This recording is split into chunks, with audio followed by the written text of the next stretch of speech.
अरे ना लेटर निकला ना उनको पार्टी से निकाला, तो फिर कल तक काहे कह रहे थे वही प्रदेश अध्यक्ष उमेश कुशवाहा की वो संसदीय अध्यक्ष है पार्टी के दल के, आज कह रहे कि वैसा कोई पदे नहीं है। तो जिस दिन यहाँ सरकार गिरी थी अगले दिन नीतीश नहीं तेजस्वी शपथ लेते हैं। जेडीयू वर्सेस आरएलएसपी कि हम नीतीश को नहीं रखेंगे अपने साथ। तो आपको नहीं लगता है कि नीतीश कुमार पर एक नैतिक दबाव पड़ जाता है? नीतीश कुमार भाजपा के साथ चले जाए, हाइपोथेटिकली ही बोल रहे हैं, तो सबसे पहले किस पर गाज गिरेगा? क्योंकि तेजस्वी को ये बात अच्छे से पता है कि 24 का तो पता नहीं, लेकिन 25 के चुनाव में मेरी लड़ाई सीधे भाजपा से है।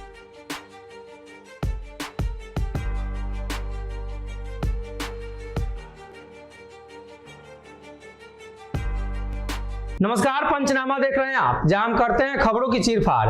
हर रोज कोई ना कोई खबर हमारे स्ट्रेचर पर होती है और डॉक्टर साहब चीरफाड़ करके तह तक पहुंचते हैं। नीतीश कुमार में हिस्सेदारी मांगने वाली लोगों की संख्या बढ़ गई है। नीतीश में नहीं, यानी जनता दल यूनाइटेड में। अब नीतीश कुमार सर्वे सर्वा है तो उन्हीं से मांगा जा रहा है। नीतीश कुमार सारी संपत्ति समाजवादियों का हड़प कर रखे हुए हैं, राजनीतिक संपत्ति की बात कर रहे हैं, और उसमें आपाधापी है, कौन कितना ले सकता है। डॉक्टर साहब का मानना है कि 1 दर्जन लोग हैं नीतीश कुमार जी से कर्जा खा लिए जी। तो पूरे बिहार के लोगों का कर्जा तो खाए ही हुए हैं, इन लोग का भी कर्जा खाए हुए हैं। शुरुआत तो इन लोगों से हुई थी ना। जॉर्ज का कर्जा आज तक नहीं चुका।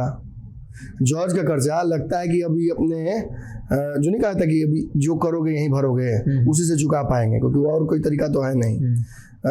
जेटली का कर्जा, बहुत अरुण जेटली का भी कर्जा इन पर है। उसके बाद कालांतर में आपने देखा कि शरद यादव का भी कर्ज चढ़ा, मांझी का कुछ कर्ज चढ़ा, प्रशांत किशोर ने कर्जा चढ़ाया, और उसके बाद तो लिस्ट लंबी हो गई। आरसीपी सिंह कहते हैं कि वो भी हमारे कर्जदार हैं। उपेंद्र कुशवाहा आज कह रहे हैं, बीच में कई लोग आए गए जो कहते रहे, और इन सारे भाजपा भी कहेगी कि हमारा भी कर्जा बाकी है, क्योंकि भाजपा ने भी बहुत सहयोग किया इनको। खुद लालू प्रसाद यादव कहते हैं कि हमारे कर्जदार रहेंगे ये जीवन भर, क्योंकि लालू प्रसाद यादव ने जब भी कमजोर पड़े तब इनका साथ दिया है। जब इनको लगा कि भाजपा के साथ हम नहीं रह पाएंगे तो रातों रात तेजस्वी हो, लालू हो, सभी आए हैं और इनके कर्ज को इनके जो चुकाने की प्रवृत्ति जो नहीं है उसको जानते हुए भी सपोर्ट किया उन लोगों ने, कर्जा दिया, बिल्कुल दिया। और अब 15-16 साल से तो बिहार की जनता का कर्जा जो है तो उसको है ही है, चुकाइए रहे। उसको नहीं कहाँ चुका रहे हैं, चुका ही तो नहीं रहे हैं। अब इनका कुर्की जब्ती हो, तेजस्वी जी का चुका रहे हैं, किसी का नहीं चुका रहे। तेजस्वी का चुकाना होता ना, अगर मन में चोर नहीं होता तो मैं खुल के बोल रहा हूँ। तो जिस दिन यहाँ सरकार गिरी थी अगले दिन नीतीश नहीं तेजस्वी शपथ लेते हैं। लेकिन ये स्पष्ट हो गया उस दिन नीतीश का शपथ लेना कि इनको फर्क नहीं पड़ता है कि इनके साथ कौन खड़ा है। जो इनके साथ है वो सेना में आगे खड़े होने वाले सिपाही की तरह है। कोलेटरल डैमेज, कोलेटरल डैमेज क्या होता है? ऑक्सफोर्ड डिक्शनरी में सर्च कर लीजिएगा, समझ में आपको आ जाएगा। वो व्यक्ति जो बिल्कुल डिस्पेंसेबल हो, जिसको लिखो फेंको, काम चला कहानी खत्म, उनको हटाइए वहां से। और ये तो होता रहा है आज तक। कौन परमानेंट रहा है नीतीश कुमार के पास? ये कहा गया है कि मौत सत्य है, सब परम सत्य है। एक और है कि नीतीश कुमार के पास जो खड़ा था उसकी राजनीतिक मौत परम सत्य है। जो उनके बगल में रहेगा उसकी राजनीति समाप्त होनी लगभग तय है। अब बताइए ना, नीतीश कुमार भाजपा के साथ चले जाए, हाइपोथेटिकली ही बोल रहे हैं, तो सबसे पहले किस पर गाज गिरेगा? ललन सिंह पर। ललन सिंह तो गए, और ललन सिंह कितने दिन तक इनको रोक सकते हैं भाजपा के साथ जाने में? एक नीतीश कुमार तो अपने हिसाब से भी नहीं रुकते। एक क्रिएचर है इस दुनिया में जिसकी एक प्रवृत्ति है, और कहावत है कि उसको वो प्रवृत्ति करने से कोई रोक नहीं सकता है। बंदर और गुलाटी ये करेंगे ही, ये गुलाटी मारेंगे ही, ये पलटी मारेंगे ही, इनका प्रवृत्ति है, चरित्र है। आज कल गर्दन तक भाजपा ने डुबा दिया था, आज नाक तक डूबे हुए तेजस्वी के साथ, सांस तक ले नहीं पा रहे, उजबुझाता रहे। तो उजबुझाता रहे तो आखिर एक कर कुछ उपाय निकलिए ना, और ये उपाय निकालने के लिए ये समय खाली काट रहे हैं। तेजस्वी यादव को भी समझ में नहीं आ रहा, सच पूछिए तो, कि अब आगे क्या होगा। समय तेजस्वी भी काट रहे हैं, क्योंकि तेजस्वी को ये बात अच्छे से पता है कि 24 का तो पता नहीं, लेकिन 25 के चुनाव में मेरी लड़ाई सीधे भाजपा से है, और उसमें नीतीश कुमार का कोई खास सहयोग मुझे मिलने नहीं जा रहा है। इनकी जो राजनीतिक प्रवृत्ति रही है वो कैसी रही है आप भी जानते हैं। आज लगभग सभी जो नीतीश के साथ आए हुए हैं वो भाजपा के साथ हैं जी।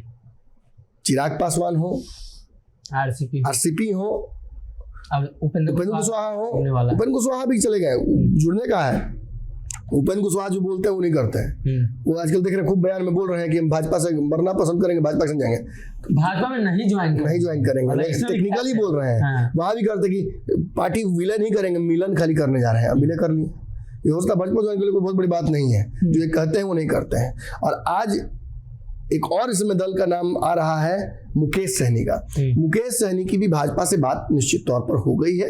इसमें कोई वेग मत रखिएगा अपने मन में कि मुकेश सहनी इंतजार करने जा रहे हैं तेजस्वी का फैसला लेने का।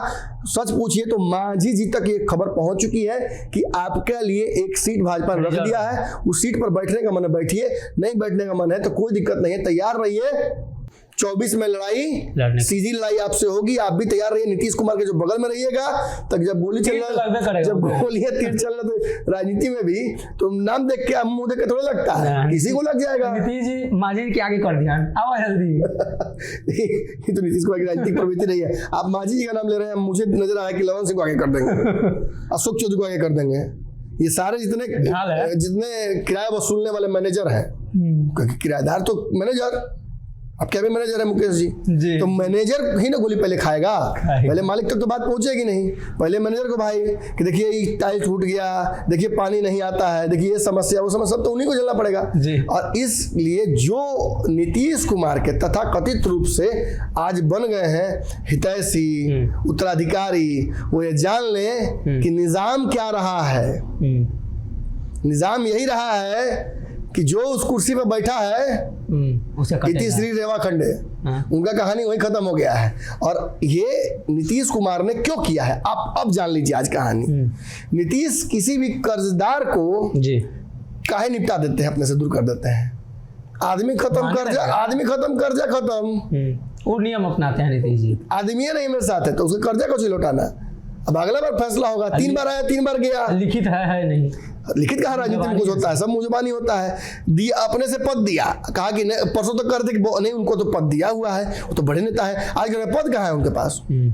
अरे ना लेटर निकला ना उनको पार्टी से निकाला, तो फिर कल तक काहे कह रहे थे वही प्रदेश अध्यक्ष उमेश कुशवाहा की, वो संसदीय अध्यक्ष है पार्टी के दल के, आज कह रहे कि कोई पदे नहीं है। तो हो सकता है कि नीतीश जी के साथ उपेंद्र कुशवाहा ने जिस शब्द का प्रयोग किया था लॉलीपॉप, आज कहीं ना कहीं उमेश कुशवाहा ने साबित कर दिया कि वो लॉलीपॉप था। आप चाटिए न मन्नत चाटिए उस लॉलीपॉप को, वो लॉलीपॉप आपके नाम पर रखा हुआ है, आज भी रखना है रखिए, नहीं रखना नहीं रखिए, कहानी आपकी खत्म है। आपसे कोई कॉम्प्रोमाइज नहीं होगा, जैसा कि पहले हमने किसी से नहीं किया। अब इसमें देखिए क्या दिक्कत है। दिक्कत यहाँ ये है कि इन्हीं कर्जदारों में फिर कर्जा लेते हैं, इनका कर्जा चुकाने के लिए उनसे कर्जा लेते हैं, वो भी वहां फंसाए हुए हैं। चक्रवृद्धि ब्याज सुने होंगे आप, ये चक्रवृद्धि कर्जा करते हैं। आपसे लिए, भाजपा से लिए तो तेजस्वी से लेकर चुका है, अब उपेंद्र कुशवाहा से लिए हैं तो आरसीपी से लेकर चुकाना चाह रहे थे। आरसीपी के पास दूध भेज दिया, आरसीपी के पास मैसेज भेज दिया कि देखो उपेंद्र कुशवाहा से दिक्कत था ना, हमसे गए उपेंद्र कुशवाहा, कहानी खत्म, चौथा बार फायर। तो आरसीपी सिंह, जनता, वो लोग जो नीतीश कुमार के साथ खड़े हैं, वो क्या मैसेज यहाँ से लेंगे कि जब 3 बार 4 बार उपेंद्र कुशवाहा चले गए तो 3-4 बार आपने उपेंद्र कुशवाहा को क्यों बुलाया? उपेंद्र कुशवाहा 4% 5% वोट पूरे बिहार में आपके काटे थे। कब काटे थे? जब सिनारियो समझने की कोशिश कीजिए, तब काटे थे जब उपेंद्र कुशवाहा के बराबर में भाजपा ने भी प्रत्याशी उतारा था और भी छोटे छोटे गठबंधन काम कर रहे थे, और आपने भी प्रत्याशी उतारे थे। त्रिकोणीय लड़ाई में उपेंद्र कुशवाहा ने, चतुष्कोणीय भी कह सकते हैं क्योंकि लोजपा भी कई जगह लड़ रही थी, तो उस स्थिति में आपका जदयू जैसा लड़ते तक लड़ी रही थी लोजपा, तो आपका वोट उन्होंने काटा। यानी JDU versus RJD versus Upendra Kushwaha versus LJP, तो उस स्थिति में काटा। अगर आज उपेंद्र कुशवाहा अपने दम पर भाजपा के साथ सटगट करके अगर उस सीट पर लड़ते हैं चुनाव, तो क्या होगा? JDU versus RLSP, Nitish versus Upendra Kushwaha. Bhajpa भी यही करेगी ना, भाजपा तो यही करना चाहती है, नीतीश से उपेंद्र कुशवाहा को लड़ा देगी सीधा। तो कितना बड़ा वोट बैंक हो गया उपेंद्र कुशवाहा का। भाजपा वाला जुट ही जाएगा, चिराग का जुट ही जाएगा, अल्लाह को जुट ही जाएगा। आप तो गए, नीतीश का कट ही जाएगा। तेजस्वी लड़ेंगे नहीं क्योंकि काटने के लिए वहां वोट तो बचे नीतीश कुमार जी, तो नीतीश कुमार तो टाइट ऑफिस हो जाएंगे ऐसे ही। अब देखिए बहुत लोगों को लगेगा कि नहीं टाइट ऑफिस के आप पहले ही बोल रहे हैं। देख लीजिए बगल में 2 ग्रुप चुना हुआ था, दोनों का रिजल्ट देखिए। मोकामा अगर अनंत सिंह फैक्टर नहीं होता तो आपको भी समझ में आ जाता। कमजोर प्रत्याशी भी वहां से दिया था भाजपा ने, प्रत्याशी नहीं मिला था लास्ट तक, जी। किसी तरह से बोरो प्रत्याशी को दिया था, जदयू वाला उठा के दे दिया, जदयू ने प्रत्याशी को दे दिया, फिर भी टक्कर दे दिया।